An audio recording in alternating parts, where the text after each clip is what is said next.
sat in Floyd's leather chair in his home office, the same chair where he'd spent countless evenings reviewing business documents and planning our future together. 22 years of marriage, and now I was supposed to pretend that the two men standing before me had any right to decide my fate. Sidney, Floyd's eldest son, wore his father's death like an expensive suit, perfectly tailored to his advantage. At 45, he possessed the same commanding presence Floyd once had, but none of the warmth. His steel-gray eyes swept over me with the cold calculation of a businessman evaluating a bad investment. "Colleen," he said, his voice carrying that patronizing tone I'd grown to hate over the years. "We need to discuss some practical matters. Edwin, 3 years younger, but somehow looking older with his prematurely thinning hair and soft jaw, stood beside his brother like a loyal lieutenant. Where Sidney was sharp edges and calculated moves, Edwin was passive aggression wrapped in false concern. "We know this is difficult," Edwin added, his voice dripping with synthetic sympathy. "Losing Dad so suddenly, it's been hard on all of us." Hard on all of us. As if they'd been the ones holding Floyd's hand during those long nights in the hospital. As if they'd been the ones making impossible decisions about treatments and pain management. They'd shown up for the funeral, of course. Sidney flying in from his law practice in San Francisco. Edwin driving up from Los Angeles where he ran some vague consulting business. But during the 3 months of Floyd's illness, when it really mattered, I'd been alone. "What kind of practical matters?" I asked, though something cold was already settling in my stomach. Sidney exchanged a look with Edwin, a silent communication perfected over decades of shared secrets and mutual understanding. It was the kind of look that excluded everyone else in the room, everyone like me. "The estate," Sidney said simply. "Dad's assets, the properties, the business interests. We need to sort out how everything will be distributed." I felt my fingers tighten around the arms of Floyd's chair. The leather was worn smooth from years of his hands in the same position, and I found comfort in that familiar texture. Floyd and I discussed this extensively. He assured me that everything was taken care of. "Well, yes," Edwin said, his tone suggesting that I was missing something obvious. Dad did make provisions, but perhaps he didn't explain the full complexity of the situation. Sidney pulled out a manila folder from his briefcase and set it on Floyd's desk, the same desk where Floyd had kissed me goodbye every morning for 22 years. The folder was thick, official-looking, intimidating in the way that legal documents always were. "The will is quite clear," Sidney continued, opening the folder with theatrical precision. "The house here in Sacramento, valued at approximately $850,000, goes to Edwin and myself jointly. The villa at Lake Tahoe, $750,000, also goes to us.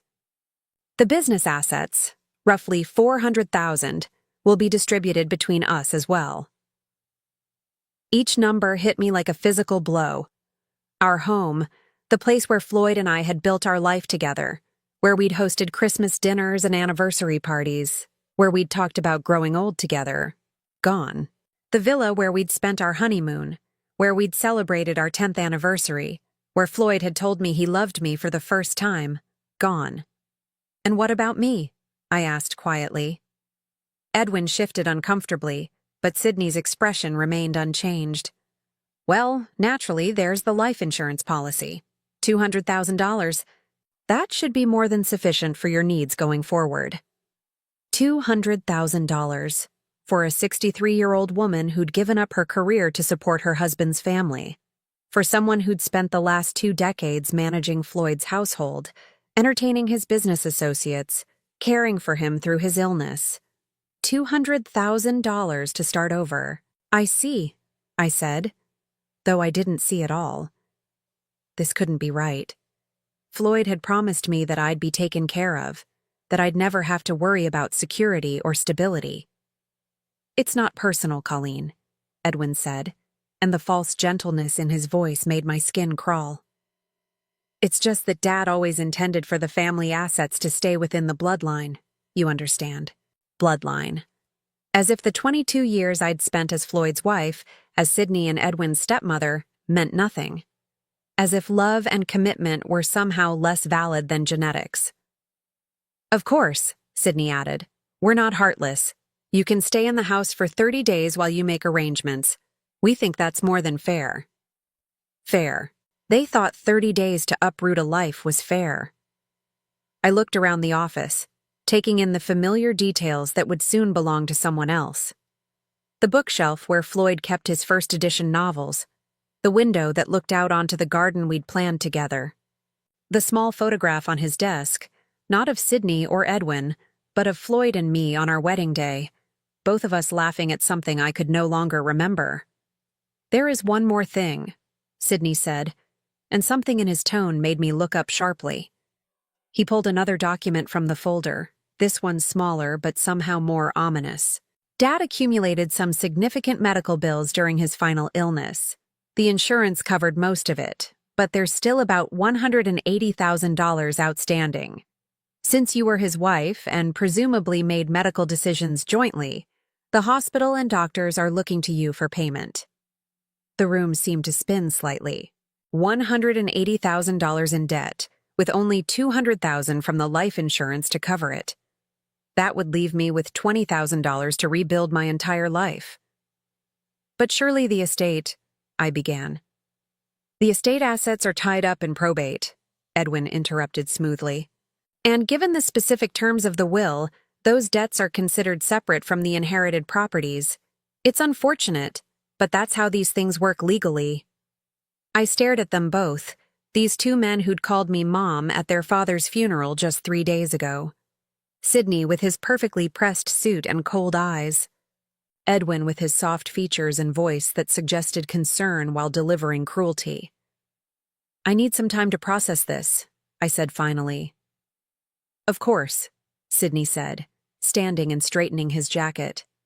"Take all the time you need. But remember, the 30-day clock starts tomorrow. And those medical bills. Well, the longer they sit, the more complicated things become." They left me alone in Floyd's office, surrounded by the ghosts of our life together and the crushing weight of my new reality. The silence was deafening. No comfort, no reassurance, no suggestion that perhaps we could work together to find a solution that honored both Floyd's wishes and my basic human need for security. I sat there as the afternoon light shifted across the room, creating shadows that seemed to mock the brightness Floyd and I had once shared here. My hands found the small drawer in Floyd's desk where he'd always kept his personal items. Inside, beneath old receipts and business cards, my fingers touched something unexpected, a small key I'd never seen before. The key was old brass, worn smooth with handling. It didn't fit any lock I could think of in the house, but Floyd had kept it in his most private space. Why? As I held the key up to the light, I noticed Edwin's car was still in the driveway.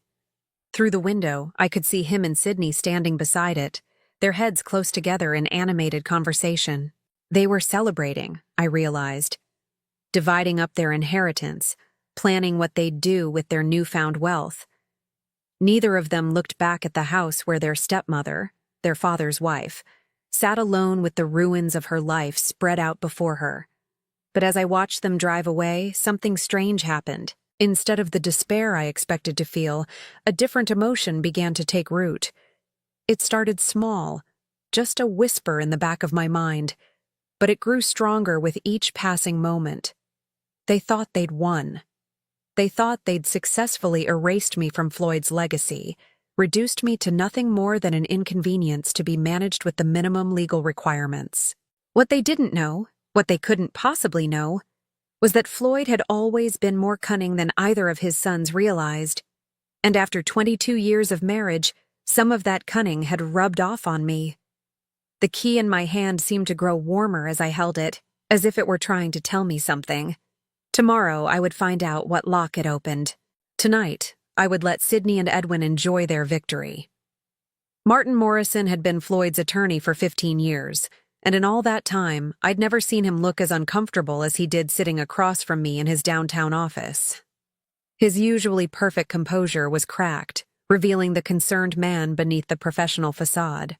"Colleen," he said, removing his glasses and cleaning them for the third time in 10 minutes.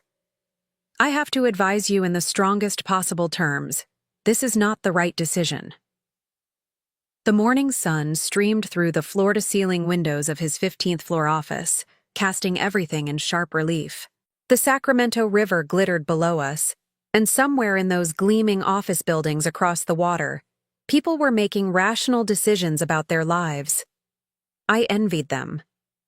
"I understand your concerns, Martin," I said, my voice steadier than I felt. "But my mind is made up." He set his glasses down and leaned forward, his expression earnest. "You could fight this. The will. There are irregularities, questions about Floyd's mental state during the final revision. We could contest it, delay probate, force Sydney and Edwin to negotiate." I'd spent the sleepless night reading and rereading the documents Sydney had left with me, trying to understand how Floyd, my Floyd, could have written me out of our shared life so completely. The language was cold, clinical, reducing 22 years of marriage to a few paragraphs about adequate provision and appropriate arrangements. "How long would a contest take?" I asked. "Months, possibly years. But Colleen, you'd have a real chance. I know Floyd, and this will. It doesn't match the man I knew. The man who spoke about you with such love and respect. Love and respect." Had I imagined all those conversations where Floyd assured me I'd be taken care of? Had I misunderstood his promises that I'd never have to worry about my future? And during those months or years, what would I live on? Sydney made it clear that the medical debts are my responsibility. $180,000, Martin. Even if I won a contest eventually, I'd be bankrupt long before then. Martin's jaw tightened. "Sydney and Edwin are playing hardball, but that's exactly why you shouldn't give them what they want. They're counting on you being too intimidated or too exhausted to fight." He was right, of course. Every instinct I had screamed that this was wrong, that Floyd had not intended to leave me with almost nothing while his sons inherited millions. But instincts didn't pay medical bills or put a roof over my head. "What if I just gave them everything they want?" I asked quietly. Martin blinked. "I'm sorry? What if I signed whatever papers they need, transferred all claims to the properties, walked away cleanly? How quickly could that be done?" "Colleen, you can't be serious. You'd be giving up your legal rights to challenge." "How quickly, Martin?" He stared at me for a long moment, his professional mask slipping to reveal genuine concern. "If you waived all claims and signed the proper releases, a week, maybe 2. But why would you even consider that?" I looked out at the river again, watching a small boat navigate the current. The boat's captain seemed to know exactly where he was going, following some invisible map that guided him safely to his destination. "Because fighting would destroy me," I said finally. "Even if I won, I'd be a different person by the end of it. Bitter, exhausted, broke. Maybe it's better to accept what's offered and build something new." Martin leaned back in his chair, studying me with the intense focus that had made him one of Sacramento's most successful attorneys. "Colleen, in 30 years of practice, I've never had a client voluntarily walk away from a 7-figure inheritance. There has to be something I'm missing here." There was something he was missing, but I couldn't explain it to him. Couldn't explain the certainty that had grown in me since finding Floyd's mysterious key. All night, I'd searched the house for what it might unlock, checking every drawer, every cabinet, every storage space I could think of. Nothing. But the key felt important. Felt like Floyd trying to communicate something from beyond the grave. "Maybe I'm just tired," I said. "Tired of fighting? Tired of being seen as the greedy stepmother who wants to steal the son's inheritance. Maybe it's easier to let them have what they think they deserve." "What they think they deserve?"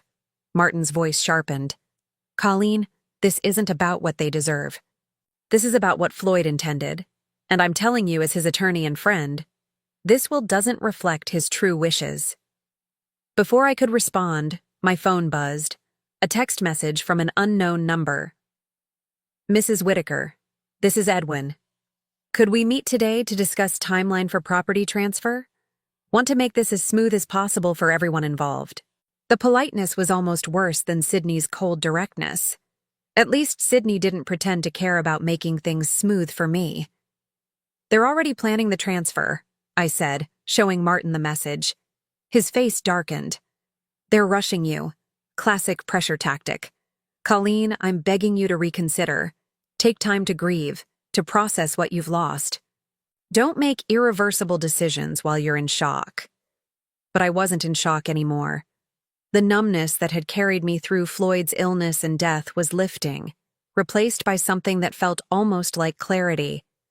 I couldn't fight Sydney and Edwin with their lawyers and their sense of entitlement and their intimate knowledge of Floyd's business affairs. But maybe I didn't need to fight them directly.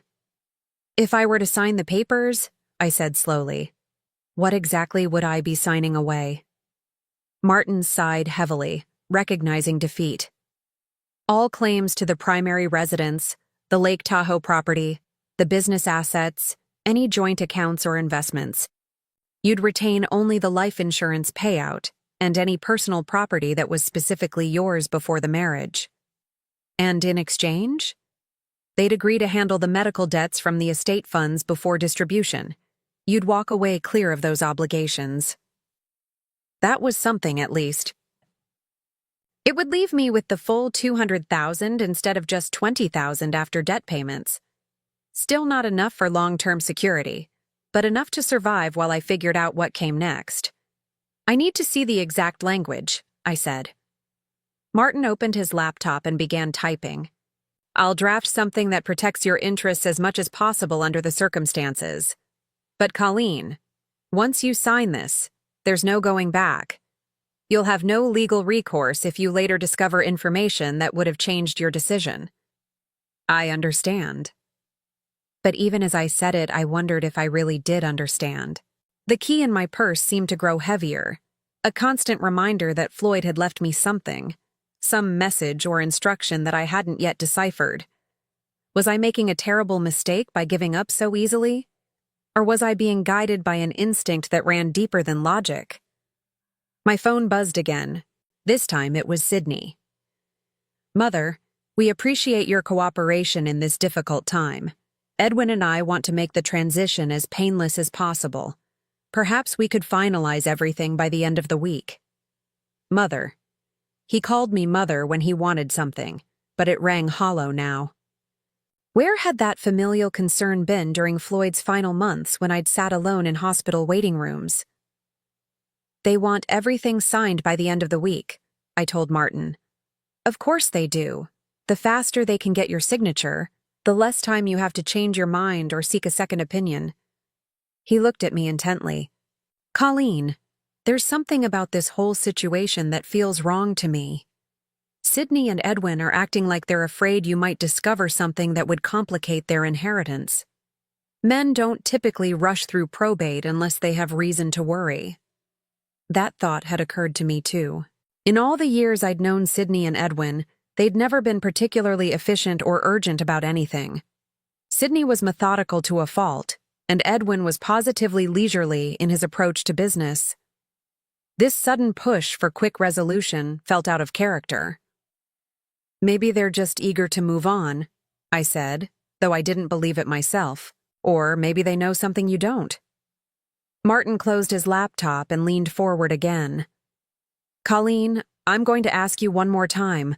Will you at least take 48 hours to think about this? Sleep on it. Talk to a friend, a counselor, someone who isn't emotionally invested in the outcome. I almost laughed. A friend? Floyd and I had been each other's best friends for 22 years. We'd let other friendships fade as we'd focused on building our life together, entertaining his business associates, managing his household. I'd been Floyd's wife, Sydney and Edwin's stepmother, but I'd never quite figured out who I was as an individual woman. I don't need 48 hours, I said. I've already decided. Martin studied me for a long moment, then nodded slowly. All right. I'll draft the papers. But I want everything in writing: their agreement to handle the medical debts, a clear timeline for when you'll receive the insurance payout, and a clause that protects you from any future claims related to Floyd's estate. Thank you. Don't thank me yet. I'm about to help you make what might be the biggest mistake of your life. As I left Martin's office and walked through the marble lobby toward the elevator, I caught a glimpse of my reflection in the polished walls. The woman looking back at me was someone I barely recognized. Older, certainly, but also somehow more solid, more present. For 22 years, I'd been Floyd's wife, defined by my relationship to him and to his sons. For the first time since his death, I was being forced to figure out who Colleen Morrison Whitaker was when stripped of those roles. The elevator doors opened, and I stepped inside. As we descended toward the parking garage, I touched the key in my purse one more time. Floyd had left me something, I was sure of it, and whatever it was, Sydney and Edwin didn't know about it. The key opened a safety deposit box at First National Bank on J Street, a box I never knew existed. I'd spent 2 days methodically searching every inch of our house, growing more frustrated with each empty drawer and meaningless cabinet. It wasn't until I was going through Floyd's wallet, the one the hospital had returned with his personal effects, that I found the small business card tucked behind his driver's license. First National Bank, with a handwritten number on the back, 379.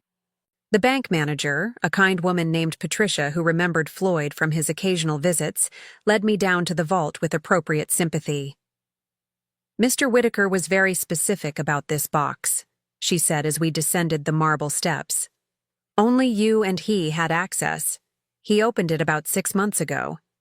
6 months ago. Right around the time Floyd's health had started declining, when he'd begun having those mysterious business meetings that he'd never quite explained to me. The box was larger than I'd expected, and heavier. Patricia left me alone in the small viewing room, and with trembling fingers, I lifted the metal lid. Inside were documents, lots of them. But these weren't the legal papers I'd expected, wills or insurance policies or business contracts. These were personal letters, printed emails, financial statements, and what looked like surveillance reports. The first thing that caught my eye was a letter in Floyd's handwriting, dated just 2 months before his death. The envelope was marked, "For Colleen, open only after reading everything else." I set that aside and picked up the next document, a printed email exchange between Sydney and someone named Marcus Crawford. The timestamp showed it was from 8 months ago, and as I read, my blood grew cold. "Marcus, Dad's getting worse. The doctors think he's got maybe 6 months. We need to move faster on the transfer protocols. Can you expedite the paperwork we discussed?" The reply was equally chilling. "Sydney, I've prepared the documents as requested. Once your father signs, the business assets will be restructured under the shell companies we established. The personal properties can be transferred immediately upon death. What about the wife? Colleen won't be a problem. She doesn't understand the business side, and by the time she figures out what's happening, it'll be too late. Dad trusts us completely." I had to read it twice before the meaning sank in. They'd been planning this for months. While I was caring for Floyd, driving him to doctor appointments, managing his medications, his sons were plotting to steal not just from me, but from their own father. The next document was a bank statement for an account I'd never heard of. Whitaker Holdings, LLC. The balance showed $4.7 million. Below it was a handwritten note from Floyd. "Colleen, this is our real savings. The boys think all my money is tied up in the house and business, but I moved the bulk of our assets here months ago. I was trying to protect us. $4.7 million. We weren't poor. We weren't even middle class. Floyd had been quietly wealthy, and Sydney and Edwin had been trying to steal from their dying father." My hands shook as I reached for the next item, a folder labeled "Private Investigation Confidential." Inside were photographs, financial records, and a summary report from someone named James Mitchell, licensed private investigator. The photos showed Sydney entering and leaving what appeared to be an upscale casino in Reno. The timestamps indicated he'd made multiple trips over the past year, sometimes staying for several days. The financial records painted an even grimmer picture. Sydney owed $230,000 to various creditors, most of them connected to gambling debts. Edwin's file was just as damning. The investigation had uncovered that his consulting business was actually a front for a series of failed investment schemes. He'd lost nearly $300,000 of other people's money, including funds that belonged to several elderly clients who'd trusted him with their retirement savings. Both of Floyd's sons were drowning in debt and legal troubles. No wonder they were so eager to get their hands on their inheritance. But the most devastating document was a medical report dated 3 months before Floyd's death. It wasn't from his regular doctor. This was from a neurologist I'd never heard of. The summary was brief but conclusive. Patient shows no signs of cognitive impairment or diminished capacity. Mental faculties remain sharp and decision-making ability intact. Sydney and Edwin had been suggesting to anyone who would listen that Floyd's illness was affecting his judgment, that he wasn't capable of making sound decisions about his estate. But this report proved otherwise. Floyd had been completely mentally competent right up until the end. The final document in the folder was a copy of a different will, not the one Sydney had shown me, but one dated just 6 weeks before Floyd's death.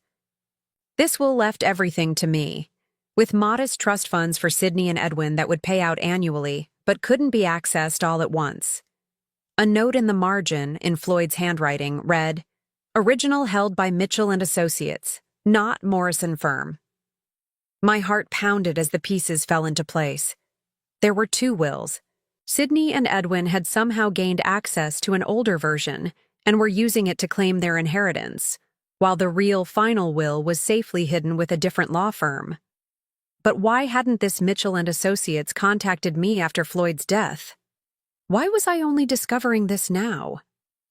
I reached for Floyd's letter with trembling hands and carefully opened the envelope. "My dearest Colleen," it began, "if you're reading this, then I'm gone and the boys have shown their true colors. I'm sorry I couldn't tell you about all of this while I was alive, but I needed to be sure of what they were planning." The letter went on to explain how Floyd had grown suspicious when Sydney and Edwin suddenly became so attentive during his illness. Not out of love, but because they were positioning themselves to control his estate.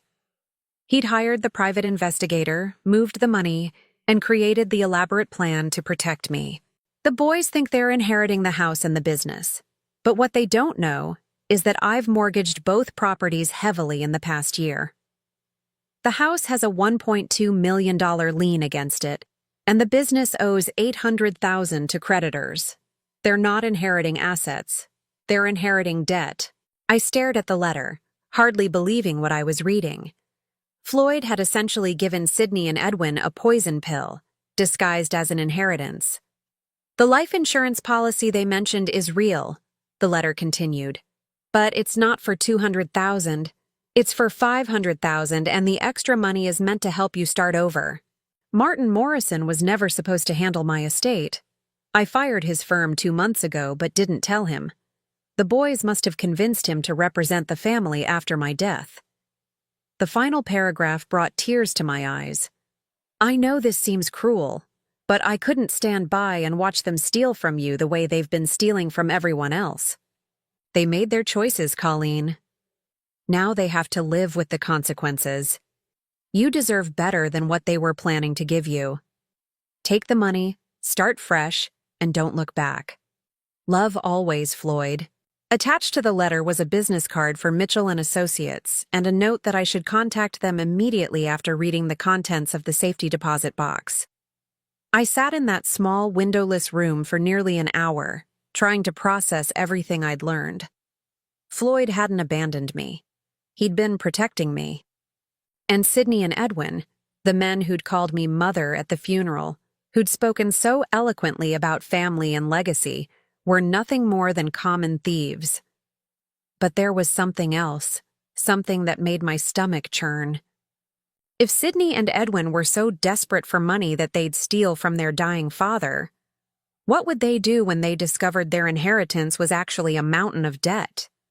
Would they come after me? Would they try to force me to help them out of the financial hole Floyd had dug for them? I carefully placed all the documents back in the safety deposit box except for the business card and Floyd's letter. Those I tucked safely in my purse. Tomorrow, I would call Mitchell and Associates and find out exactly what Floyd had arranged.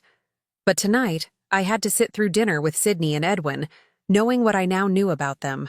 I had to smile and nod while they discussed their plans for our properties, pretending I didn't know they were about to inherit nothing but debt and legal troubles.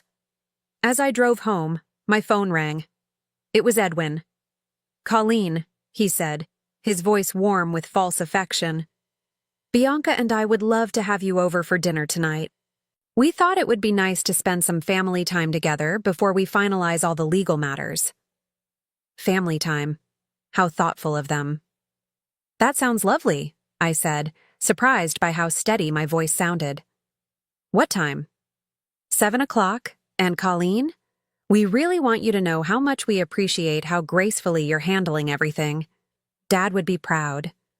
Dad would be proud. If Edwin only knew what Dad had really thought about his gambling-addicted, debt-ridden sons. As I hung up and continued driving toward what would probably be my last dinner as a member of the Whitaker family, I realized something had changed in me.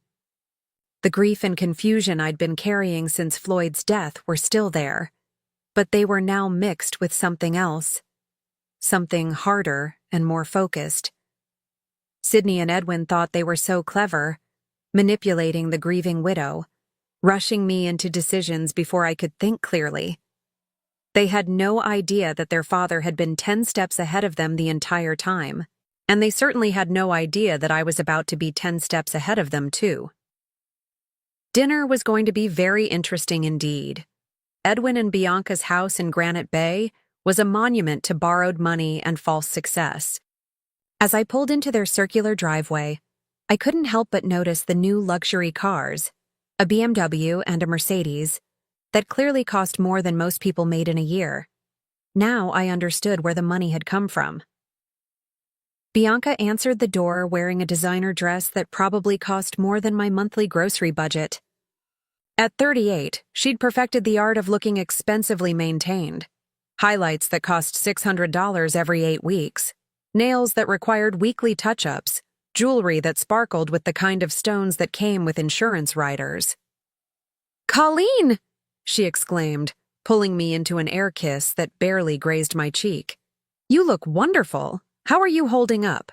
The concern in her voice was about as genuine as her nail color, but I smiled and played along. "I'm managing, dear. Thank you for having me." Sydney was already there, lounging in Edwin's study with a scotch in his hand that probably cost more per bottle than I spent on groceries in a month. The room was all dark wood and leather, designed to project success and stability. What it actually projected, now that I knew the truth, was desperate overreach.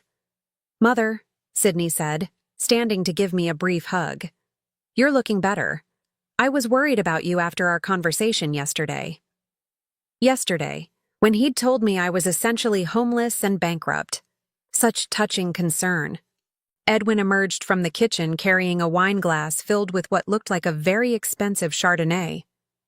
"Colleen, so glad you could make it. Bianca's been cooking all afternoon. Her famous herb-crusted salmon."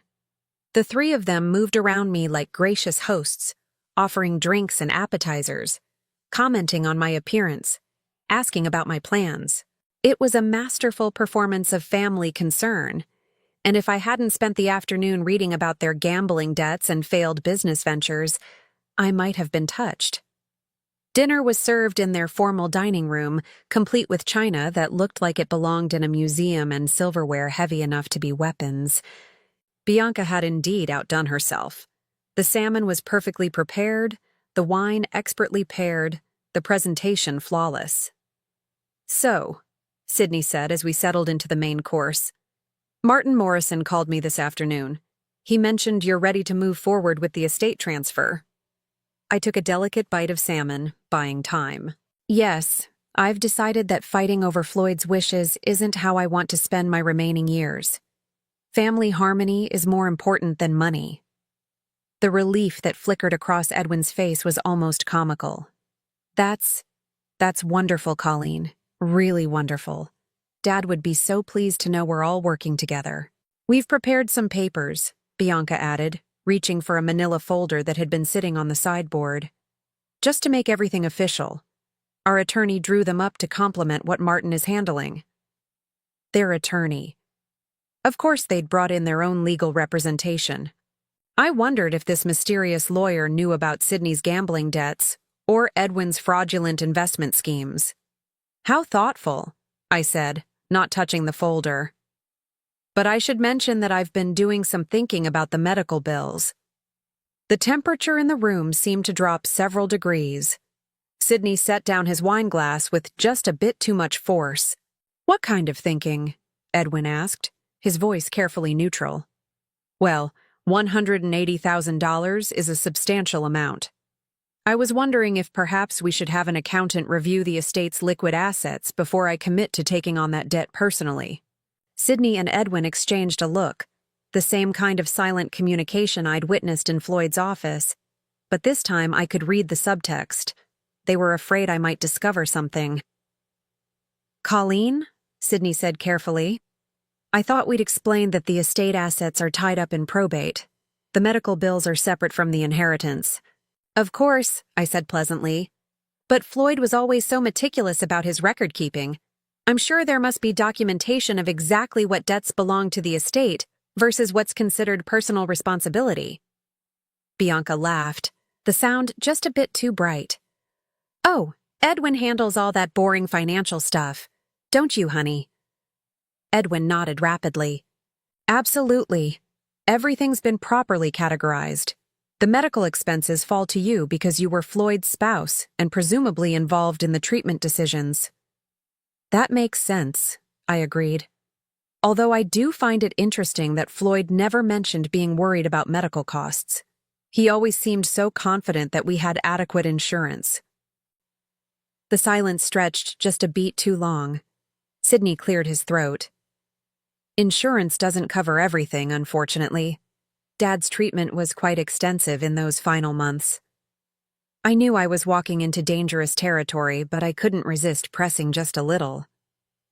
I suppose I should contact the hospital directly, get an itemized breakdown of what's owed and what the insurance actually covered. Edwin's fork clattered against his plate. That's not necessary, Colleen. I've already handled all that. Very thoroughly. I'm sure you have, I said. But as Floyd's widow, I feel responsible for understanding exactly what happened financially during his final illness. It's the least I can do for his memory. Bianca jumped up suddenly. Who wants dessert? I made that chocolate torte recipe from Food and Wine magazine. She practically fled to the kitchen, and I didn't miss the meaningful look Sydney shot at Edwin. They were rattled, and I'd barely begun to probe. Colleen, Sydney said, leaning forward with what I supposed was meant to be a paternal expression. I hope you're not second-guessing our arrangement because of something someone else said. Sometimes people who aren't familiar with estate law can give misleading advice. Oh no, I assured him. I'm not second-guessing anything. I'm just trying to be thorough. Floyd always said that the devil was in the details. Edwin laughed nervously. Dad did love his paperwork. He certainly did. In fact, I've been going through his office, and I keep finding documents I don't understand. Bank statements for accounts I've never heard of. Business papers for companies I didn't know he was involved with. The color drained from Edwin's face. What kinds of documents? Oh, nothing important, I'm sure. Just confusing financial statements. Although I did find a safety deposit box key that I'd never seen before. Sydney went very still. A safety deposit box? Yes. Isn't that odd? I thought I knew about all of Floyd's financial arrangements, but apparently he had some accounts and boxes I wasn't aware of. I suppose I should look into those before we finalize everything. The look that passed between the brothers this time was pure panic, quickly suppressed but unmistakable. Mother, Sydney said, his voice strained with the effort to sound casual. You shouldn't worry yourself with all that paperwork. Legal documents can be very confusing for someone without a business background. Why don't you let Edwin and me handle reviewing whatever you found? That's very sweet of you both, I said. But I think Floyd would want me to understand our financial situation myself. After all, I'll be managing on my own from now on. Bianca returned with the tort, her smile looking somewhat forced. As she served dessert, the conversation shifted to safer topics. The weather, Edwin's latest consulting project, Sydney's law practice. But I could feel the tension underneath their polite chatter like an electrical current waiting to spark. After dinner, as I prepared to leave, Sydney walked me to my car. "Colleen," he said, his hand on my car door. "About those documents you mentioned finding." "Yes?" "It would probably be best if you brought them to our next meeting. Let us help you sort through what's important and what isn't. Dad's filing system wasn't always logical." I smiled at him, the same pleasant smile I'd worn all evening. Of course, Sydney. Family should help family. But as I drove away, I caught a glimpse of him in my rearview mirror, standing in the driveway with his phone already pressed to his ear. He was making a call that couldn't wait until he got back inside. By the time I reached home, my own phone was ringing. It was a number I didn't recognize. "Mrs. Whitaker? This is James Mitchell from Mitchell & Associates. I believe you may have some documents that belong to my office?" "Mr. Mitchell," I said, settling into Floyd's chair in his study. "How did you know I'd found them?" "Your husband was very specific in his instructions. If you found the safety deposit box, I was to contact you within 24 hours. Ma'am, we need to meet as soon as possible. There are some things about your husband's estate that you need to know before you sign anything with Sydney and Edwin." "What kinds of things?" "Things that will change everything, Mrs. Whitaker. Everything." As I hung up the phone and looked around Floyd's study, my study now, I realized that the invisible game I'd been playing all evening was about to become very visible indeed. Sydney and Edwin thought they were manipulating a grieving widow, but they had no idea that their father had been playing a much longer, much more sophisticated game. James Mitchell's office was nothing like Martin Morrison's polished downtown suite. Located in a modest building in Midtown Sacramento, it had the comfortable, lived-in feeling of a place where real work got done rather than impressive clients got courted. Mitchell himself was a surprise, a soft-spoken man in his 60s with kind eyes and hands that showed he'd worked for everything he'd earned. "Mrs. Whitaker," he said, rising from behind a desk that was organized chaos incarnate. "Thank you for coming so quickly. Please sit down. We have a lot to discuss." I settled into the worn leather chair across from his desk, my purse containing Floyd's letter held tightly in my lap. "Mr. Mitchell, I have to admit I'm confused about all of this. I didn't even know Floyd had hired another attorney." "He hired me about 8 months ago," Mitchell said, pulling out a thick file. "Initially, it was just to conduct a discreet investigation into some financial irregularities he'd noticed. But as we uncovered more information, my role expanded significantly." He opened the file, and I could see it contained copies of many of the same documents I'd found in the safety deposit box, along with others I hadn't seen. "Your husband was a very thorough man, Mrs. Whitaker." When he realized what his sons were planning, he developed a comprehensive strategy to protect you and ensure they faced consequences for their actions. "The investigation showed they were stealing from him?" Mitchell nodded grimly. Sydney had been forging his father's signature on loan documents, using the family business as collateral for his gambling debts. Edwin was worse. He'd been systematically transferring funds from client accounts into his own shell companies. Both of them were facing potential criminal charges if their activities came to light. I felt a chill settle over me. Criminal charges? Grand larceny, wire fraud, elder abuse. Your husband could have had them both arrested. Instead, he chose a more creative form of justice. Mitchell pulled out a different set of documents and spread them across his desk. "These are the real estate records for the house and the Lake Tahoe property. As of 6 months ago, both properties are leveraged to the maximum. Your husband took out mortgages totaling $1.2 million on the house and $800,000 on the villa. But why would he do that? We owned both properties free and clear. Because he knew Sydney and Edwin would inherit them, and he wanted to ensure they inherited the associated debts as well. The money from those mortgages? It's sitting safely in the Whitaker Holdings account that only you can access. My head spun as I tried to process what he was telling me. So when they inherit the properties. They inherit properties worth approximately $1.6 million, but with mortgages totaling $2 million. They'll owe $600,000 more than the houses are worth. That's not possible. They showed me the will. They showed you an outdated will, Mitchell interrupted gently. One that was superseded by a final version your husband executed 6 weeks before his death. The real will leaves everything to you, with the stipulation that if you choose, you can gift the properties to Sydney and Edwin. The choice is entirely yours. He handed me a copy of the real will. As I read through the legal language, one clause stood out. I leave the decision of what, if anything, my sons Sydney and Edwin shall inherit entirely to my beloved wife Colleen, trusting in her wisdom and judgment to determine what they truly deserve. Floyd left it up to me, I whispered. He did. And Mrs. Whitaker, there's more. The life insurance policy isn't for $200,000. It's for $500,000. And there's an additional policy for $300,000 that Sydney and Edwin don't know about. $800,000. Combined with the money Floyd had moved to the protected accounts, I wasn't just secure, I was wealthy. But here's the most important part, Mitchell continued. Your husband documented everything.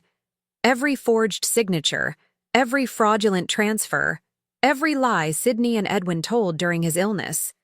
If you choose to pursue criminal charges, we have more than enough evidence to ensure convictions. The room seemed to tilt slightly as the full scope of Floyd's plan became clear. He hadn't just protected me.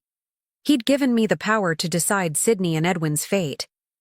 What happens if I don't pursue charges but also don't give them the properties? They get nothing. They inherit their father's love and their childhood memories, and that's all. Meanwhile, they're still facing the debts they've already accumulated, and the creditors who've been waiting for their inheritance to pay them back won't be very understanding. Before I could respond, my phone rang. It was Sydney. Don't answer it, Mitchell advised. Not yet. There are a few more things you need to know. But the phone kept ringing, and something in the persistence of it made me uneasy. Finally, I picked up. Colleen? Sydney's voice was strained, almost frantic. We need to talk. There's been a development. What kind of development? Someone from Mitchell and Associates called Edwin this morning. They claim to have documents that supersede the will we've been working with. This is very concerning, Colleen. We think someone might be trying to defraud the estate. I looked at Mitchell, who was shaking his head with what might have been amusement. Sydney, I don't understand. What kind of documents? Legal papers that don't make sense. Listen, Mother. I think you should come to Martin Morrison's office immediately. We need to sort this out before you sign anything or make any decisions you might regret. The urgency in his voice was telling.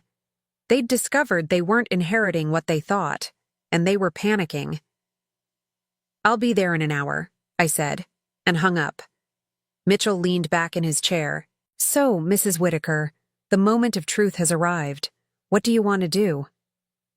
I stared down at the documents spread across his desk, evidence of years of manipulation and theft, proof of Floyd's careful planning, and the legal foundation for whatever choice I made next. I want to understand something, I said slowly.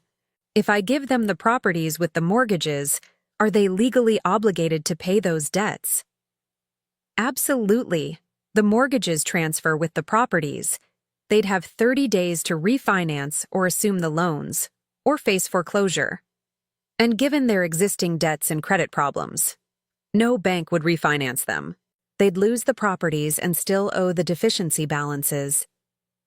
I thought about dinner the night before, about Bianca's designer dress and the expensive cars in their driveway, about Sydney's casual arrogance and Edwin's false concern. I thought about 22 years of being treated as an outsider in my own family, of being dismissed and patronized and ultimately betrayed.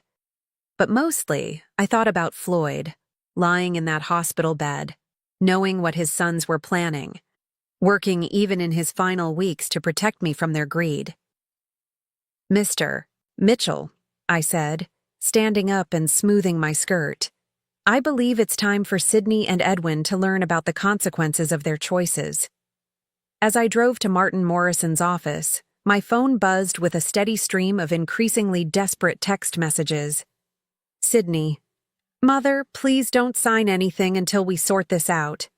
Edwin: "Colleen, there are people trying to take advantage of your grief.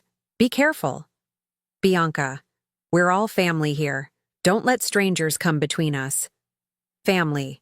They still thought they could manipulate me with that word. But as I pulled into the parking garage of Martin's building, I realized something had fundamentally changed. For the first time in 22 years, I wasn't walking into a meeting as Floyd's wife or as Sydney and Edwin's stepmother. I was walking in as Colleen Whitaker, a woman with $5.7 million, complete legal documentation of her stepson's crimes, and the power to decide their future. The scared, grieving widow they thought they were manipulating had ceased to exist. In her place was someone much more dangerous, a woman with nothing left to lose and everything to gain. The conference room at Morrison & Associates had never felt so small. Sydney and Edwin sat on one side of the polished mahogany table, their faces pale but determined. Martin Morrison occupied the head of the table, looking more uncomfortable than I'd ever seen him.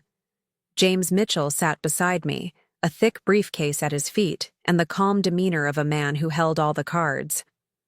"Colleen," Sydney began before anyone else could speak, "we're glad you're here. This whole situation has gotten very confusing, and we need to clear up some misunderstandings." "What kind of misunderstandings?" I asked, settling into my chair and folding my hands calmly in my lap.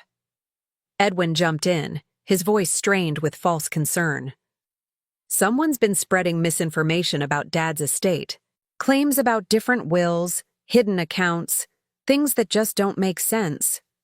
We're worried that unscrupulous people might be trying to take advantage of your grief." Martin Morrison cleared his throat. "Colleen, I have to admit that I'm confused as well. Mr. Mitchell here claims to have documents that supersede the will I've been working with. But Floyd never mentioned changing attorneys or creating new estate documents." "That's because Floyd didn't trust you anymore," I said quietly. The room went dead silent. Martin's face flushed red, while Sydney and Edwin exchanged a look of pure panic. "Excuse me?" Martin said. I opened my purse and pulled out Floyd's letter, the one I'd found in the safety deposit box. "Floyd discovered that someone in your firm was feeding information about his estate planning to Sydney and Edwin.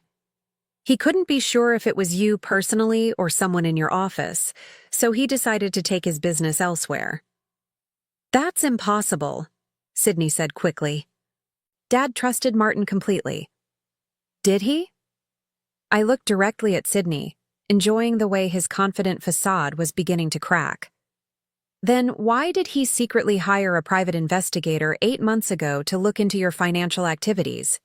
And why did he move $4.7 million into accounts that only I can access?"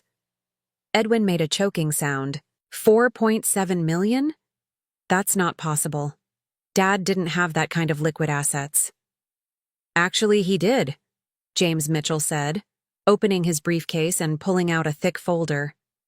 "Your father was considerably wealthier than either of you realized. He'd been quietly building a portfolio for years, specifically to ensure Colleen's security after his death. He spread documents across the table, bank statements, investment records, property deeds. The house you think you're inheriting? It has a $1.2 million mortgage against it. The villa at Lake Tahoe? $800,000 in liens. Your father took out these loans specifically to saddle any inheritance with debt. Sydney's face had gone from pale to gray. You're lying. I'm afraid not, Mitchell continued calmly. Your father documented everything very carefully, including your gambling debts, Sydney, $230,000 to various creditors, and Edwin's fraudulent investment schemes, which have cost his clients nearly $300,000. This is harassment, Edwin said, his voice cracking. You can't prove any of this. Mitchell smiled and pulled out another folder. Actually, I can. Bank records showing forged signatures on loan documents, wire transfer records proving embezzlement, recorded phone conversations where both of you discussed manipulating your father's estate while he was dying in the hospital. The temperature in the room seemed to drop 10 degrees. Martin Morrison was staring at the documents with the horrified expression of a man realizing he'd been completely played. Colleen, Sydney said, his voice now openly desperate. Surely you don't believe these fabrications. We're family. We love you. Family, I repeated. The way you loved me when you told me I was inheriting $20,000 after 22 years of marriage. The way you loved me when you gave me 30 days to find somewhere else to live. Bianca, who had been silent until now, suddenly spoke up. This is all just a misunderstanding. We can work this out. We can make adjustments.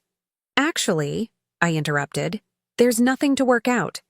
The real will, the legally binding one, leaves everything to me. The choice of what, if anything, Sydney and Edwin inherit is entirely mine. I reached into my purse and pulled out another document. This is a gift deed I had prepared this morning. I'm giving you exactly what you tried to give me. Sydney grabbed the document and read it quickly, his face cycling through confusion, understanding, and finally horror. You're giving us the house and the villa, Edwin said slowly. But with the mortgages. That's correct. You'll own properties worth approximately $1.6 million, with associated debts of $2 million. That leaves you $600,000 in the hole, which seems fitting given your existing financial difficulties. You can't do this, Sydney said, but his voice lacked conviction. Actually, I can. It's exactly what Floyd intended. He wanted you to face the consequences of your choices. Martin Morrison finally found his voice. Colleen, this is extremely irregular. Perhaps we should take some time to consider all options. No, I said firmly. I've considered everything. Sydney and Edwin can accept their inheritance as offered, or they can walk away with nothing. Those are their only options. And if we refuse? Edwin asked. James Mitchell answered. Then Mrs. Whitaker will pursue criminal charges for elder abuse, grand larceny, and wire fraud. The evidence is overwhelming. You'd both be looking at significant prison time. The silence stretched on for what felt like hours. I could see Sydney's mind working, trying to find an angle, a way to negotiate or manipulate the situation. Edwin just looked defeated. Finally, Sydney spoke. What do you want from us? I want you to sign the papers accepting the inheritance as offered. I want you to agree never to contact me again unless it's through attorneys. And I want you to understand that this is what your father chose for you, not out of hatred, but because you forced his hand. Bianca started crying. This will ruin us. We'll lose everything. You should have thought about that before you started stealing from your dying father, I said without sympathy. Edwin looked up at me with something that might have been respect. He really planned all of this? Every detail. Your father was much smarter than either of you ever gave him credit for. In the end, they signed. They didn't have a choice. The alternative was prison, and even in their desperation, they weren't quite ready to risk that. As they filed out of the conference room, Sydney paused at the door. This isn't over, Colleen. Yes, it is, I replied calmly. It's completely over. 3 months later, I sold the real estate that Sydney and Edwin couldn't afford to keep and moved to a charming cottage in Carmel overlooking the Pacific Ocean. The cottage cost $1.2 million, cash, and still left me with more money than I could spend in several lifetimes. I received word through my attorney that Sydney had filed for bankruptcy and was attending court-mandated gambling addiction counseling. Edwin had moved back in with his mother and was working as a night manager at a hotel near the airport. Bianca had filed for divorce and moved to Los Angeles with her sister. Sometimes, usually in the evening when the fog rolled in from the ocean, I would think about Floyd and wonder if he would approve of how everything had turned out. Then I would remember his letter, his careful planning, his determination to protect me even after death. I think he would have been very satisfied indeed. The cottage came with a beautiful garden that the previous owners had neglected. I spent my days bringing it back to life, planting roses like the ones Floyd and I had grown together, creating herb gardens and flower beds that bloomed in carefully planned succession throughout the year. It was peaceful work, satisfying in a way that 22 years of managing other people's expectations had never been. For the first time in my adult life, I was accountable to no one but myself. I joined the local gardening club, took watercolor classes at the community college, and even started volunteering at the animal shelter. Simple pleasures, but they felt revolutionary after decades of living my life in service to others' needs and wants. One afternoon, while deadheading the roses in my front garden, a young woman stopped by the gate. She was perhaps 30, with kind eyes and a hesitant smile. "Excuse me," she said. "I'm Sarah Mitchell, James Mitchell's daughter. He told me you might be interested in some volunteer opportunities." I set down my pruning shears and walked over to the gate. "What kind of opportunities?" "I work with women who are trying to escape abusive relationships, financial abuse, emotional manipulation, that sort of thing." "Dad said you might understand what they're going through." I thought about the scared, confused woman I'd been just months ago, convinced I was powerless and dependent on the goodwill of people who didn't care about me. "I might," I said. Sarah smiled. "Would you like to hear about what we do?"